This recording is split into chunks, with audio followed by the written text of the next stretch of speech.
Assalamualaikum warahmatullahi wabarakatuh. Bismillahirrahmanirrahim. Alhamdulillahi rabbil alamin.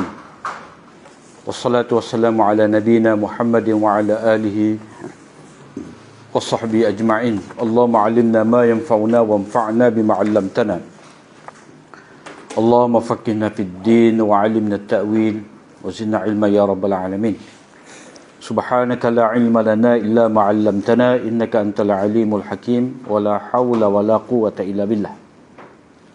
Alhamdulillah, kita sambung kitab Al-Fawzul Kabir iaitu sebab yang keenam yang menjadi kesukaran kepada ahli kemudian ini untuk memahami Al-Quran.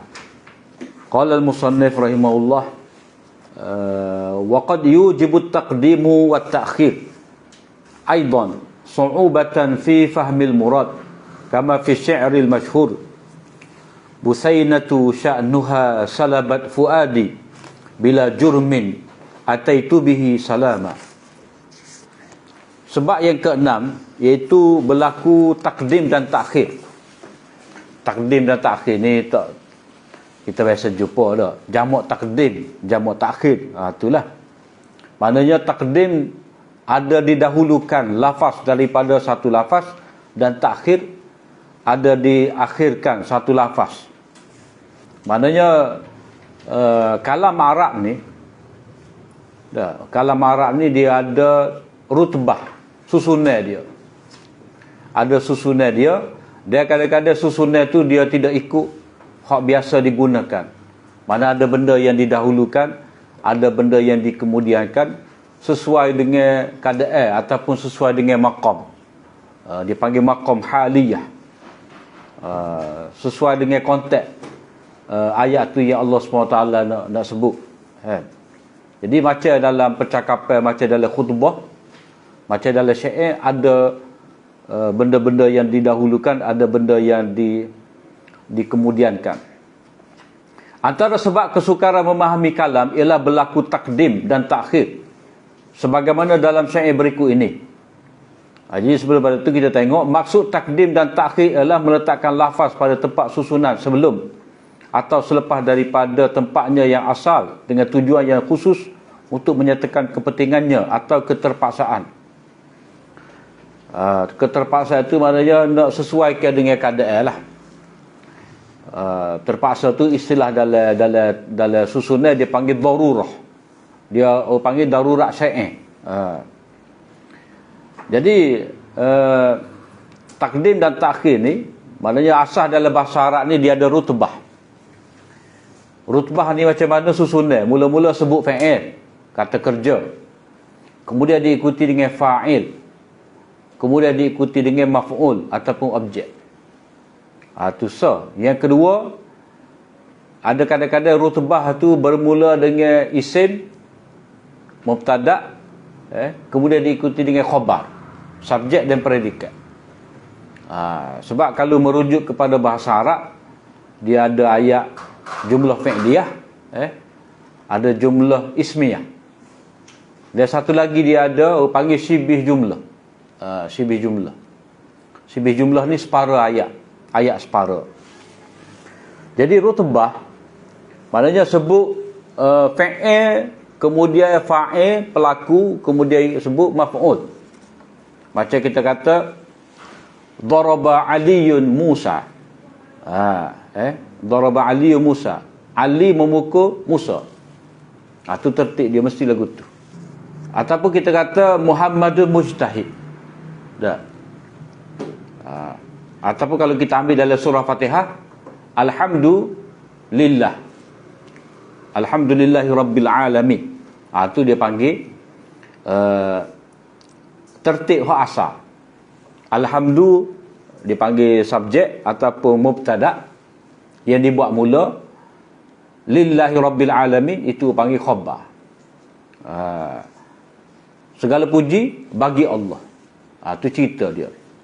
Dia kadang-kadang kita tukar kedudukan ayat tu, dia jadi lain pula makna. Lillahil amru. Lillahil amru. Lillahil amru. Mana segala urusan bagi Allah juga. Bagi Allah juga segala urusan. Jadi kita hak asalnya al-amru lillah.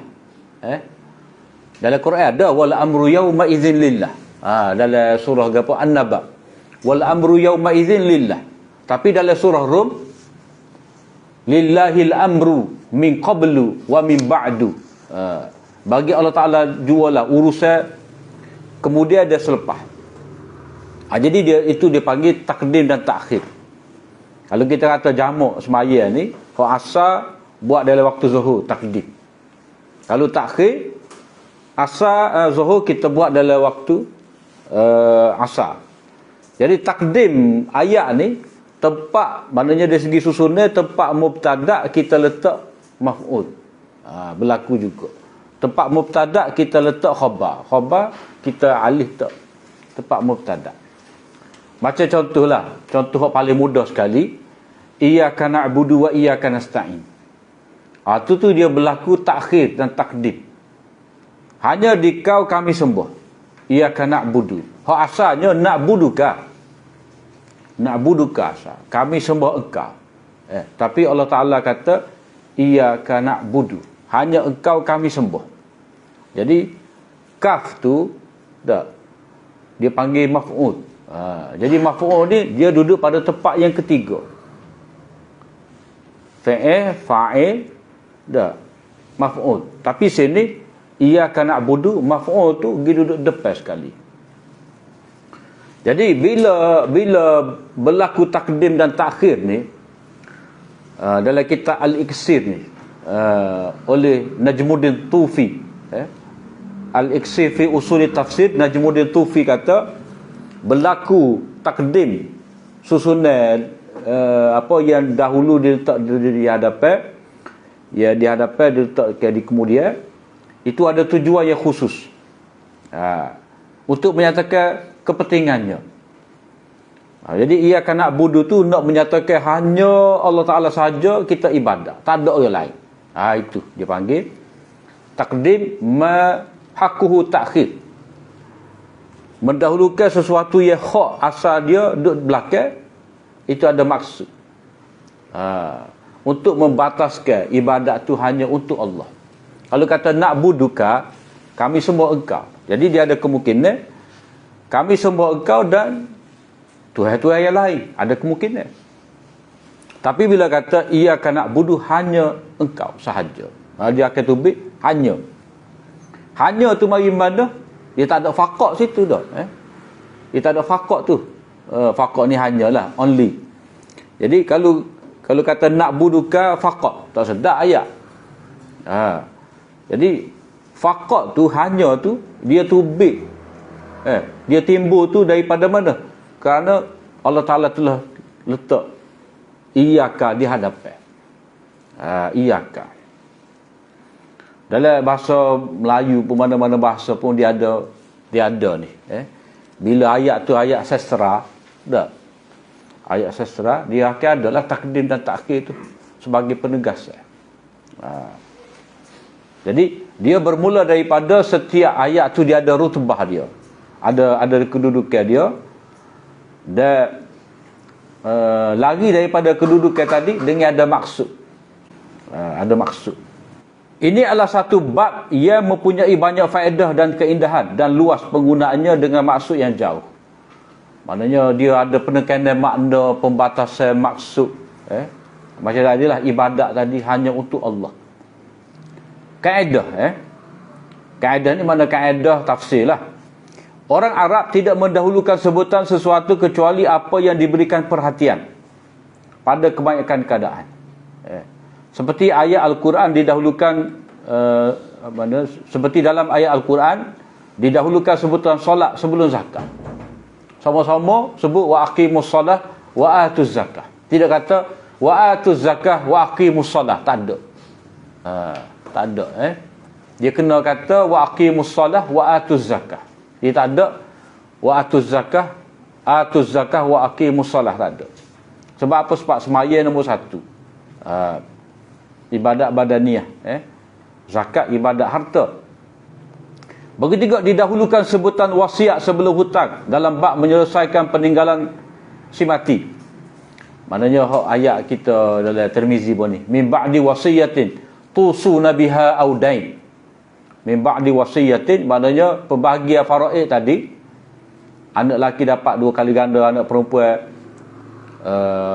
bapa dalam satu keadaan dia dapat 1/3, ada kalanya dia dapat 1/4 dah. Mak tu dapat 1/4. Itu semua tadi min ba'di wasiyah, setelah daripada diselesaikan wasiat atau hutang.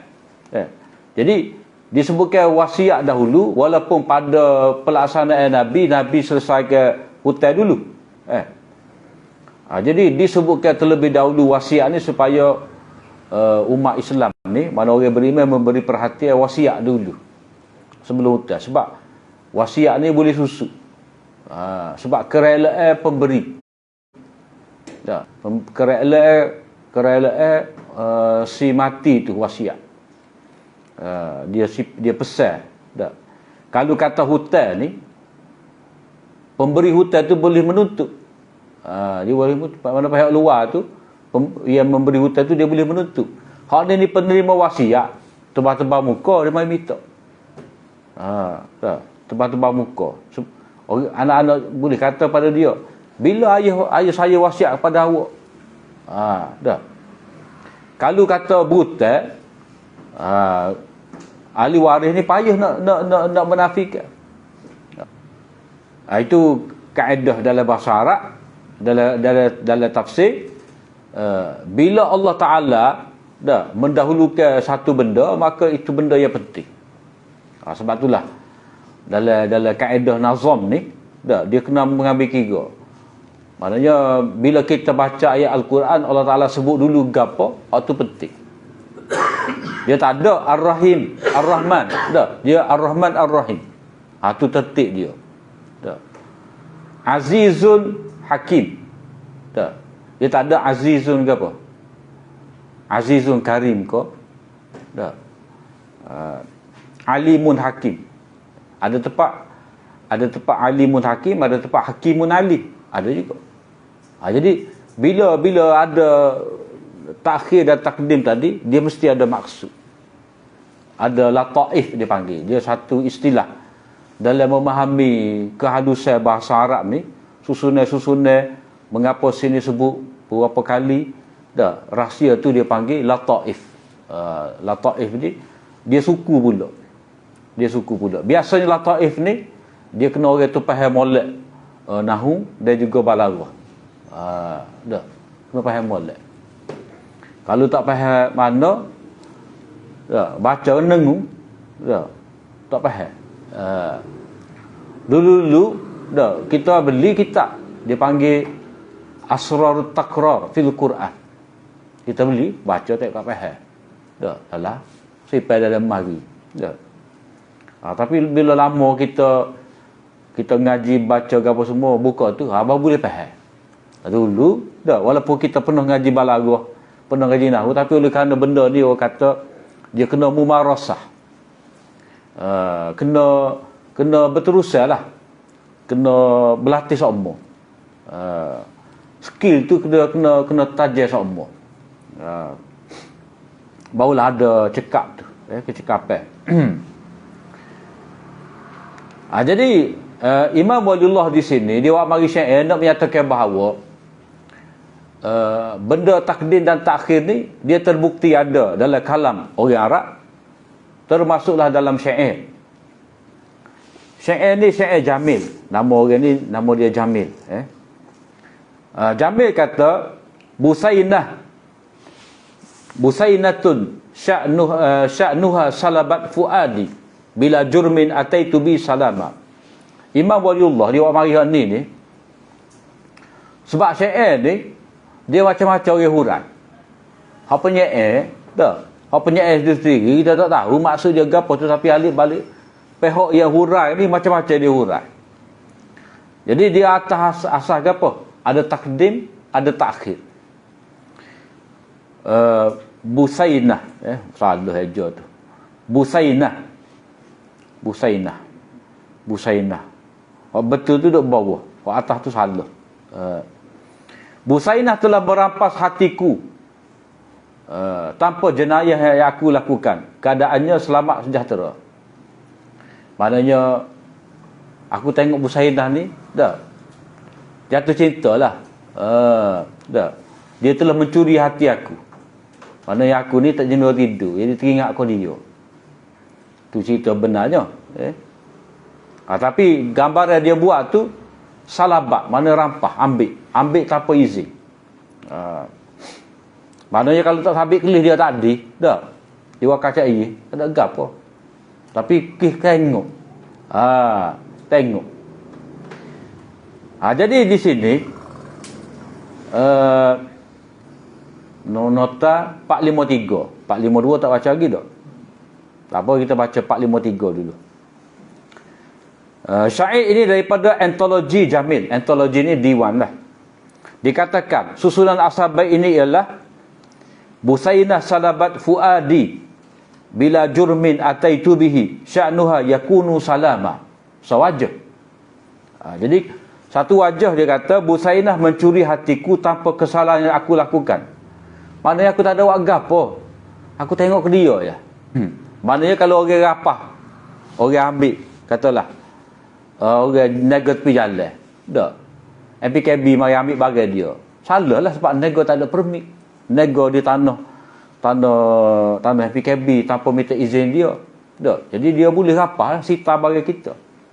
Jadi sekarang ni Busainah tu telah ambil hati aku tak ada buat salah ke apa. Sifatnya, mana sifat Busainah ni, kalau dia ambil pun tak apa, molek, comel. Mana dia nak ke aku pun nak ke dia. Yang di situ.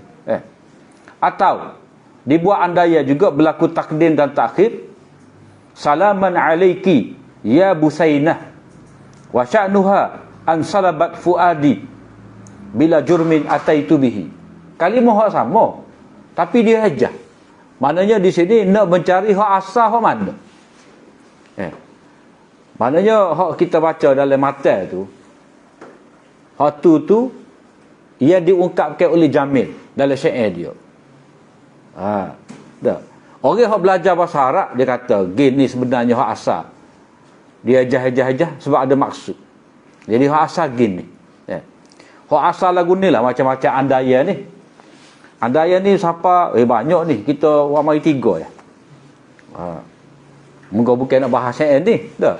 Tapi penting di sini sebab nak tengok apa dah? Orang panggil taujih ni. Taujih. Dah.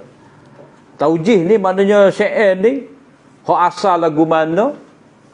Dah. Bapa meninggalkan hak asal. Jadi kata dia bagi apa pensyarah yang kedua dia kata hak asalnya salaman hak akhir sekali tu dia duduk depan sebenarnya. Salaman alaiki. Mana dia kecek depan dulu, kemudian dia pindah ke belakang, iltifat dia panggil. Salaman alaiki ya Busainah. Jadi dia panggil, maknanya salaman alaiki, bertuahlah aku, dah. Sejahteralah kepada kamu, wahai Busainah, aku pun suka, kata dia. Kemudian dia sebut kepada orang lain, tak apa Busainah ni. Wasya'nuha tu, tak apa dia. Aku mendoakan kesejahteraan kepada dia sebab apa? Sebab sifat dia tu, dia rampas hati aku. Maknanya aku jatuh cinta kepada dia tanpa kesalahan yang aku buat. Itu takwilah yang kedua. Takwilah yang ketiga, Busainah sya'nuha salabat fuadi bila jurmin ataitu bihi yakunu salama. Jadi boleh cek sendirilah dia punya, dia mana hak depan mana kemudian tu. Dia lain-lain. Kemudian nota 452 kaedah ni. Terdahulu pada sebutan tidak bermaksud terdahulu pada berlaku dan pada hukum. Sebagai contoh, firman Allah, wa idh akhadna minan nabiyyina mitsaqahum wa minka wa min Nuhin wa Ibrahim wa Musa wa Isa bin Maryam wa akhadna minhum mitsaqan ghaliza. Maknanya hak sebut terdahulu tu tidak berarti terdahulu pada sejarah. Terdahulu pada berlaku, pada wakil. Macam di sini Dan ingatlah ketika kami, yakni Allah Ta'ala mengambil perjanjian daripada para nabi dan engkau sendiri, wahai Muhammad, dari Nuh, Ibrahim, Musa dan Isa putera Maryam. Maknanya dari segi Rasul yang mula-mula mari, Rasul yang Allah Ta'ala ambil perjanjian ni adalah Nabi Nuh dulu. Tapi disebutkan Nabi SAW terlebih dahulu. Jadi kadang-kadang sebab kita sebut sebelum pada ni, yang terdahulu tu itu adalah kerana penting. Macam di sini Nabi tu sebab Allah Ta'ala khitab kepada Nabi. Allah Ta'ala khitab, maknanya mesej Allah Ta'ala ni, Allah Ta'ala kecek dengan Nabi, minka. Jadi kalau minka tu letak ujung, wa iza akhadna minan nabiyina mitsaqahum wa min nuhin wa Isa bin Maryam wa minka. Tak sedar lah. Dia kena tak wa minka dulu depan. Sebab itulah Quran ni juga dia ada tertib mushaf, dia ada tertib nuzul. Jadi walaupun Iqra tu awal diturun tapi tidak berada di awal Quran. Surah Fatihah walaupun tidak awal turun tapi duduk depan. Itu berlaku takdim dan takhir juga. Kemudian bab takdim dan takhir ni banyaklah. Imam Waliullah dia bahas takdim dan takhir ni, contoh dia ni dah. Dia buat mari takhir juga sebenarnya. Bila-bila dia buat takdim takhir ni, dia letak perbahasan contoh-contoh takdim takhir ni, kalau tak silap kita ni dia ujung bahagian ni. Tak ada scene ni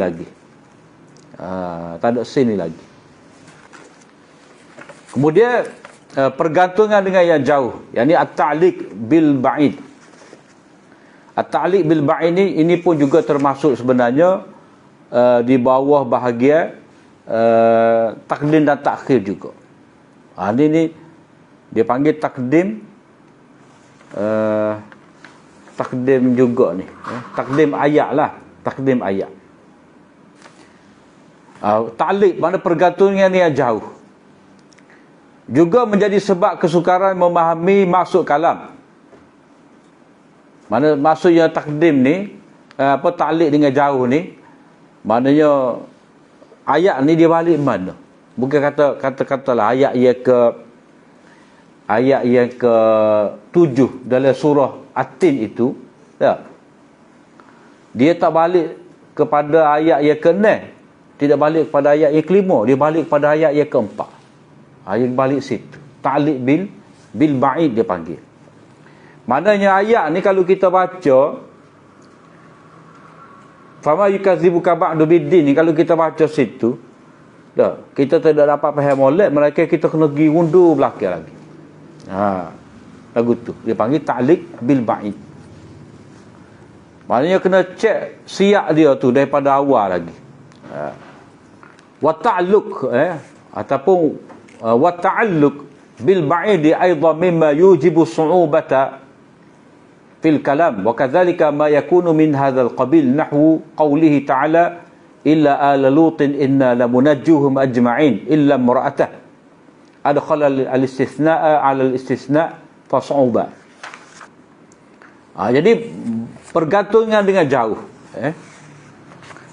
pergantungan jauh ni mana dia tak dekat lah. Nak faham ayat ni, kita kena tengok beberapa ayat sebelum daripada dia. Ni nota 454. Terdapat kaedah apabila dijadikan dalil ataupun beristidlal dengan satu fi'il untuk dua perkara, sedangkan ia pada hakikatnya untuk salah satu, adakah diandaikan untuk perkara satu lagi itu satu fi'il yang berlainan pula, suku pula, yang bersesuaian, yakni bersesuaian dengannya mengikut pendapat yang lebih sahih. Ini orang panggil ta'alluq juga. Contoh dia firman Allah Ta'ala, wallazina tabawwa'ud dar wal imana min qablihim yuhibbuna man hajara ilaihim. Dan orang-orang Ansar yang mendiami negeri Madinah serta beriman sebelum mereka, mengasihi orang-orang yang berhijrah ke negeri mereka. Surah Al-Hasyr. Jadi di sini disebutkan ad-dar dan al-iman. Dah. Jadi mendiami negeri. So, kemudian mendiami iman. Sesuai ke tidak?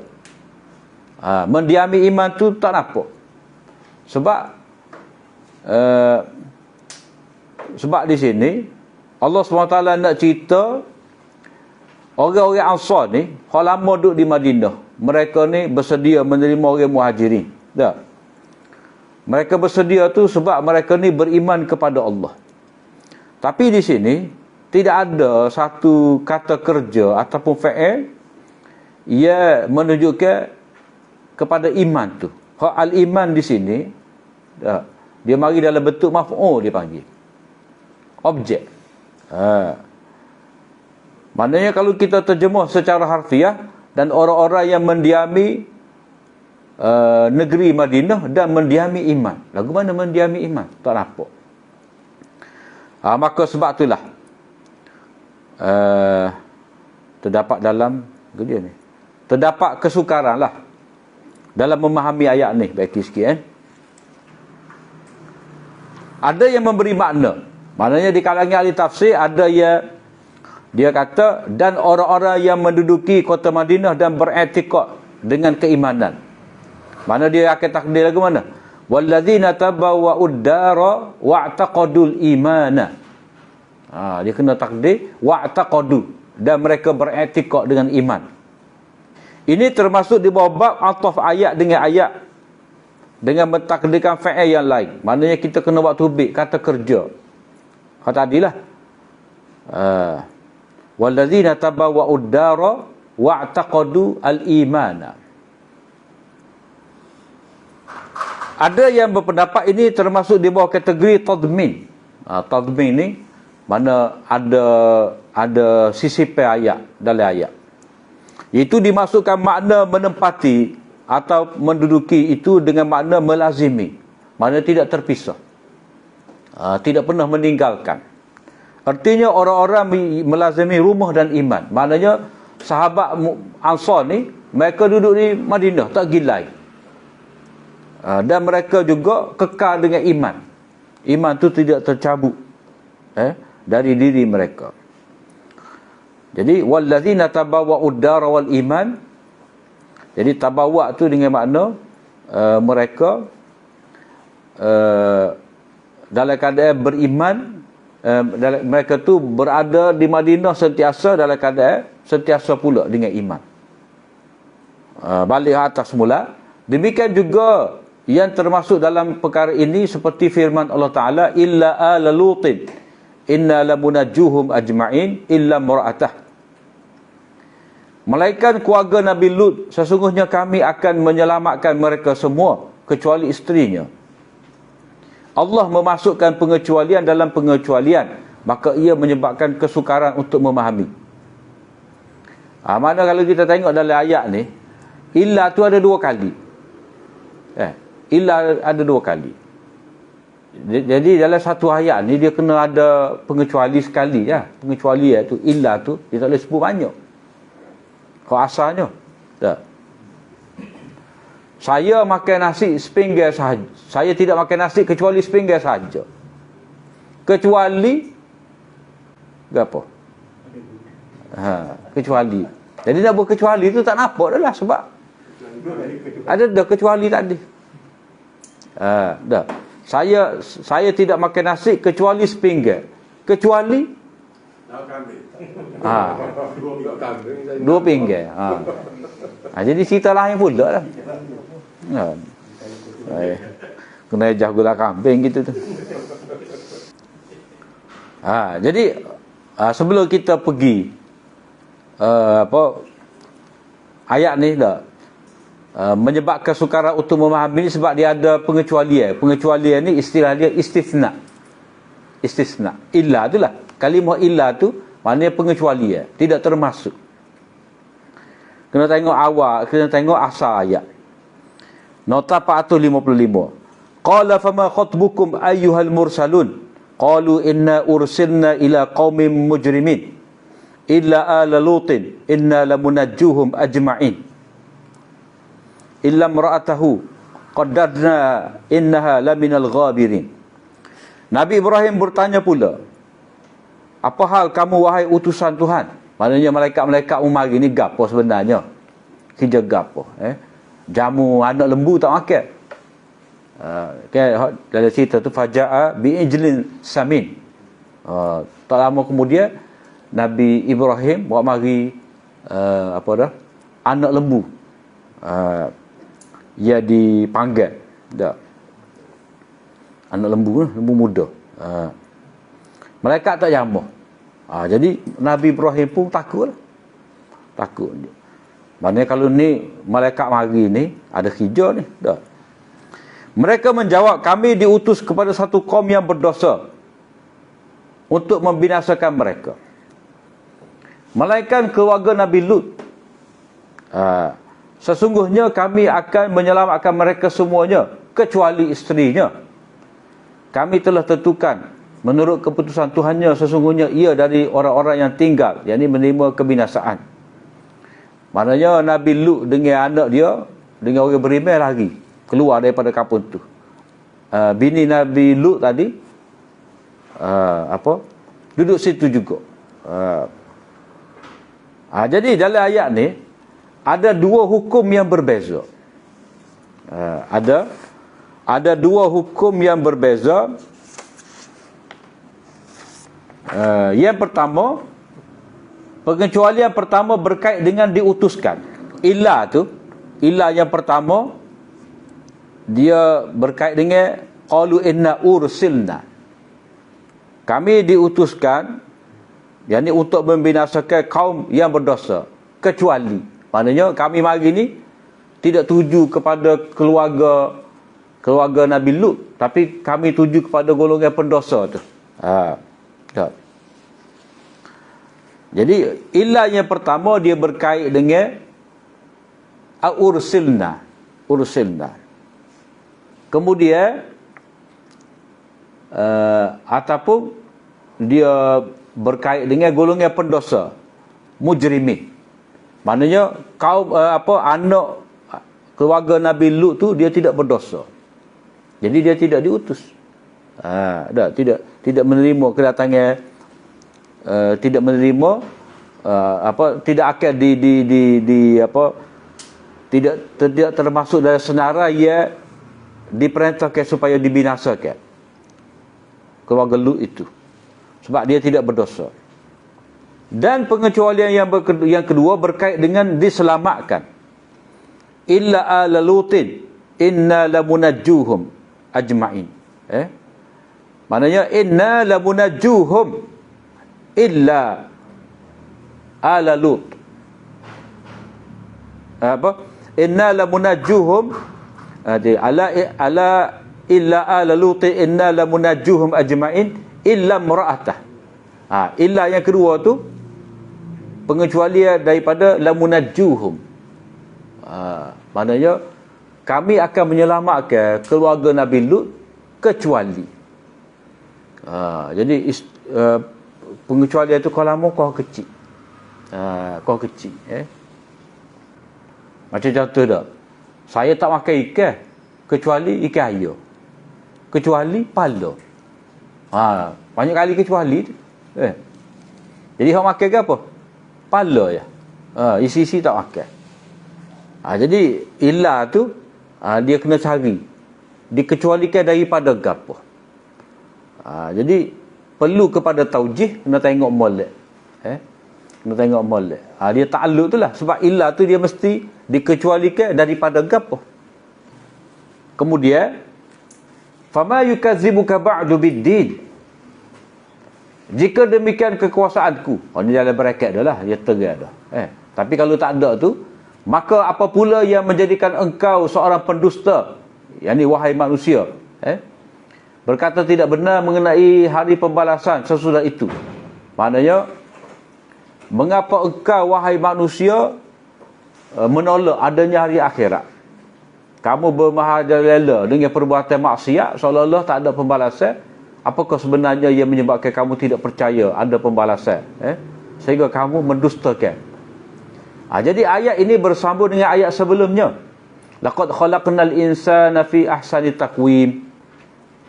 Jadi kalau kita ingat molek ayat ni, laqad khalaqnal insana fi ahsani taqwim thumma radadnahu asfala safilin illa alladhina amanu wa amilus solihat falahum ajrun ghairu mamnun wa ma fama yukadzibuka ba.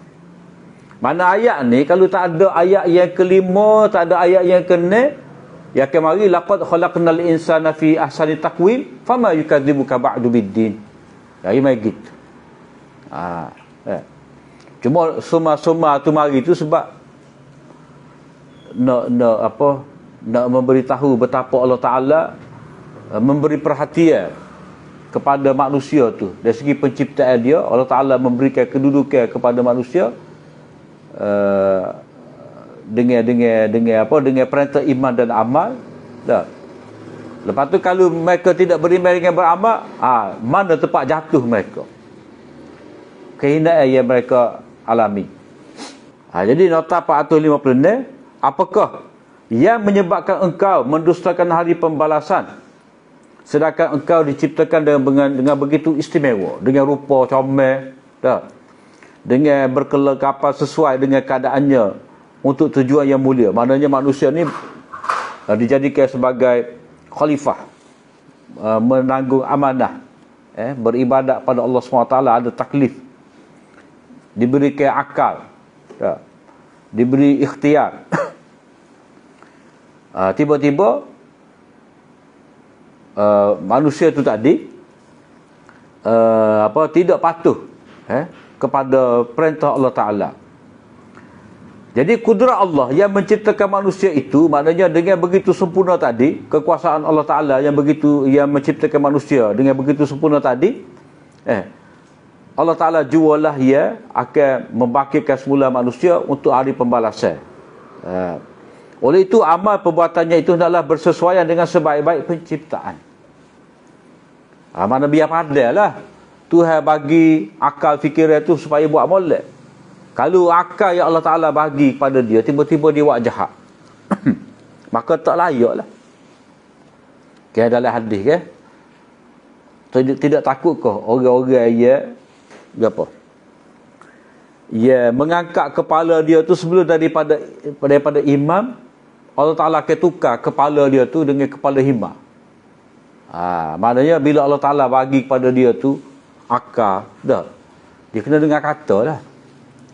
Mana kena dengar, jangan mendalui perintah Allah Ta'ala. Dia kena guna dengan sebaik-baiknya, sesuai dengan tujuan diciptakan dia tu, dengan sempurna, dengan ada akal ke apa, bukan ikut hawa nafsu, gitu. Kemudian satu contoh lagi, yad'u laman dharuhu aqrabu min naf'ih labisal maula wa labisal ashir. Ia menyeru, yakni menyembah, yad'u. Ini macam kita bincang dalam Hujatullah Balighah ni, yad'u ni ahli tafsir biasanya pergi terus kepada menyembah. Sedangkan yad'u ni dia kena pergi kepada makna menyeru dulu, baru boleh masuk, baru boleh pergi kepada menyembah. Jadi kadang-kadang bila kata yad'u tu dengan makna menyembah selalu tanpa memberikan makna asal seru, jadi di situ setengah daripada orang ni dia menafikan syirik dalam isti'anah, syirik dalam doa.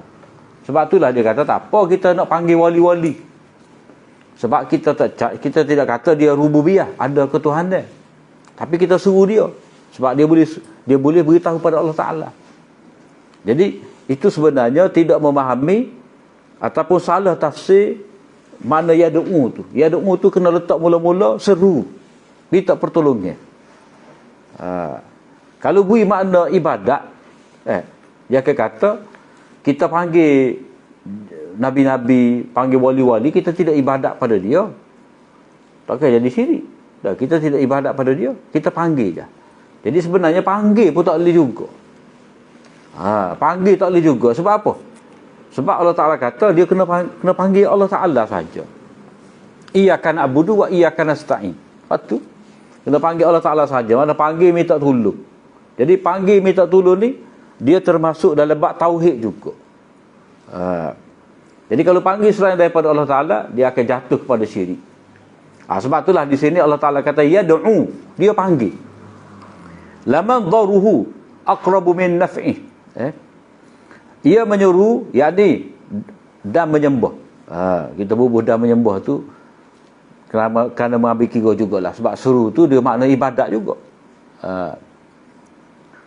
Jadi doa ada makna ibadat, tapi janganlah bila kata doa tu kita buat doa tu sendiri, panggil, tak boleh. Doa kena kekal dengan doa, walaupun doa tu mengandungi ibadat, ibadat tu adalah doa, tapi bila kata doa dalam Quran ni, kita tak boleh buat makna asal doa, yang ni seru. Ia menyeru dan menyembah makhluk. Ia dengan perbuatan demikian, mudaratnya lebih dekat dari manfaat yang diharapkannya. Demi sesungguhnya seburuk-buruk penolong dan seburuk-buruk sahabat karib ialah makhluk yang disuruh dan yang disembahnya itu. Jadi hak asalnya, yakni yad'u man dharruhu. Cuma dia ada lam tu. Kalau dalam Quran tu dia ada lam. Ada lam. Hak ni tak ada. Hak dalam, maknanya kalau ayat kita kan tak ada. Tapi hak Allah Ta'ala sebut ada. Dalam nota 457, lam tu gapo? Lam dalam ayat ini adalah lam ibtida'. Lam ibtida' ni makna lam duduk pada mubtada'. Lam hak duduk depan lah. Lam ibtida' ni makna fungsi dia kalau ada lam itu dengan makna takkid, penegasan. Lam ibtida' yang berfungsi sebagai penegasan.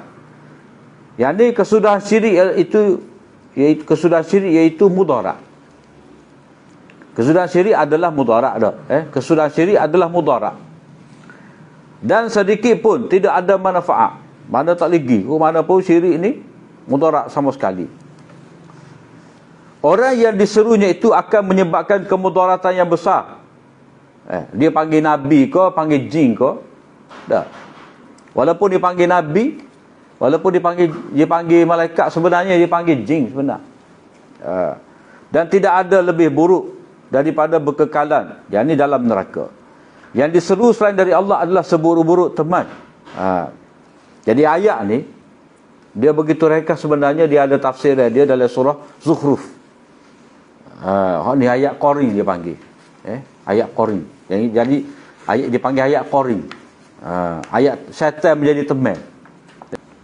Kau ada orang baca ayat ni nak panggil jin, nak panggil jin, dia baca ayat ni, berat benar. Jadi kalau kita baca ayat Al-Hajj ni 13 ni, dia Allah Ta'ala hurah dengan detail sekali dalam surah Az-Zukhruf ni. Wa man ya'shu an zikri rahmani nuqayyid lahu syaitanan fahuwa lahu qarin wa innahum la yasuddunahum 'anis sabili wa yahsabuna annahum muhtadun hatta idza ja'ana qala ya laita baini wa bainaka bu'dal masyriqaini fa bi'sal qarin wa la yanfa'ukum al-yawma wa la yanfa'ukumul yawma idh zalamtum annakum fil 'adzabi mushtarikun. Dan sesiapa yang tidak mengendahkan pengajaran Al-Quran yang diturunkan oleh Allah yang Maha Pemurah, kami akan adakan baginya syaitan yang menghasut dan menyesatkannya, lalu menjadilah syaitan itu temannya yang tidak renggang daripadanya. Syaitan itu sekali qarin dipanggil, syaitan qarin. Dan sesungguhnya syaitan itu tetap menghalangi mereka dari jalan yang benar, jalan hidayah. Sedang mereka menyangka bahawa mereka orang-orang yang mendapat hidayah petunjuk. Mana ke orang kita ni ke, dia ada tu. Dalam kitab gapo tak tahu tu. Nama tu pelik-pelik nama. Kita pun tak ingat dah. Dia ada 10 ke berapa dah. Jadi bila ditanya kepada demon ni baca doa nama-nama ni, nama zikir ke apa? Dia kata nama-nama malaikat dalam bahasa Syria kuno. Ada ni kalau orang ilmu bomo-bomo ni ke, dia panggil tu nama tu. Kita nak sebut pun payah. Tapi pokok tu bomo ni lancar sebut. Dia akan kata ini adalah nama-nama malaikat. Satu lagi mereka kata ini adalah nama-nama Allah dalam bahasa Syria kuno, bahasa Babylon, kata dia. Betul ke? Jadi hak dia seru nama tu sebenarnya dia mari, dia seru supaya mari beri pertolongan kepada dia ketika dia nak bomber, nak jampi. Dah. Cuma dia kata ni nama Allah, padahal tidak. Sebab kalau kita nak bomber, nak ruqyah ni, dia syarat dia boleh dalam mana-mana bahasa, tapi syarat dia kena faham makna. Kena faham makna. Kalau tak faham makna tak boleh. Hai mambang tanah, mambang api, dah. Waktu mambang pun tak boleh, dah. Jing mambang. Jadi mereka kata mereka betul. Maknanya mereka kata ni nama Allah ni. Dah. Ni nama malaikat. Jadi kalau kata nama malaikat pun tetap tak boleh. Kalau kata nama Allah mana bukti. Sehingga apabila ia terjerumus dalam kesesatan itu dan syirik, datang kepada kami, maknanya dia mati pada hari akhirat, berkatalah ia kepada syaitan, ya alangkah baiknya kalau di dunia dahulu ada sekata yang memisahkan antara ku denganmu sejauh timur dan barat. Maknanya kalau dulu kita tak duduk sekali. Dah. Maknanya kita tak jadi sesat lah, mana dengan penyesalan dia. Tapi masalahnya, masa duduk atas dunia dia panggil. Orang yang nak boleh ilmu pelik-pelik ni, tiket tak luk kau, dah. Bakar tak anggur kau boleh ngai, dia panggil. Dia panggil nama-nama tertentu. Sebenarnya kalau tak panggil, tak mari. Tapi masalahnya panggil. Dah. Sebab orang tu dia ada hajat. Dia akan panggil. Lalu dikatakan kepada mereka, pada hari ini, setelah nyata bahawa kamu telah menganiaya diri sendiri, maka apa yang kamu cita-citakan itu tidak sesekali akan memberi faedah kepada kamu. Tak ada gunalah. Dalam ayat tadi ada. Kerana sesungguhnya kamu dan teman-teman kamu itu tetap menderita bersama-sama dalam azab. Mana dia akan dibakar bersama dengan syaitan. Dia kata ni nama malaikat, tapi sebenarnya syaitan yang dia panggil. Kemudian cerita korun ni. Boleh dia nak bukti tak?